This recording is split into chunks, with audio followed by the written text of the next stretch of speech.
আজ আমি এক ধরনের চিকেন রান্না করব। তা চিকেনটা কী রান্না করব জানেন বন্ধুরা? আজকের আমি ধাবার মতো চিকেন রান্না করব। ধাবা আছে পালবাড়িতে, তা ওখানে ধাবাতে আমি গিয়েছিলাম। চিকেন কিভাবে রান্না করেন দাদারা আমি দেখেছি, তা সেইভাবে আজকের চিকেনটা রান্না করব।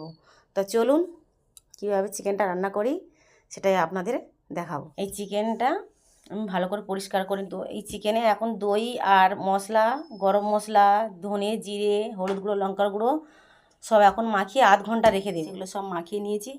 আর মশলা কী নিয়েছি দেখুন বন্ধুরা, এই যে পেঁয়াজ নিয়ে নিয়েছি, টমেটো নিয়ে নিয়েছি, তেজপাতা নিয়েছি, রসুন বাটা নিয়েছি। আর এই যে মশলাটা বন্ধুরা, এই মশলাটা আছে জিরে, ধনে, গরম মশলা উপরন্ত আর একটা ক্যাপসিকামের অল্প একটুখানি দেওয়া আছে বন্ধুরা। এটা নিজে সুন্দর করে মশলাগুলো সব সুন্দরভাবে কষিয়ে নিয়েছি, দেখছেন কি সুন্দর।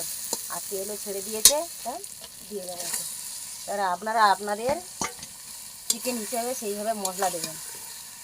এটা ভালো করে কষিয়ে নিই, আবার লাস্টে হয়ে গেলে এবার আপনাদের দেখাবো। না, আপনাদের যে বলেছিলাম ধাবা স্টাইলে, দেখুন একদম পুরো সম্পূর্ণ ধাবা স্টাইলে ঝোলটা হয়ে গেছে। দেখছেন কি সুন্দর কালার, খেতেও সেই রকম টেস্ট, আর কালারটাও দেখুন।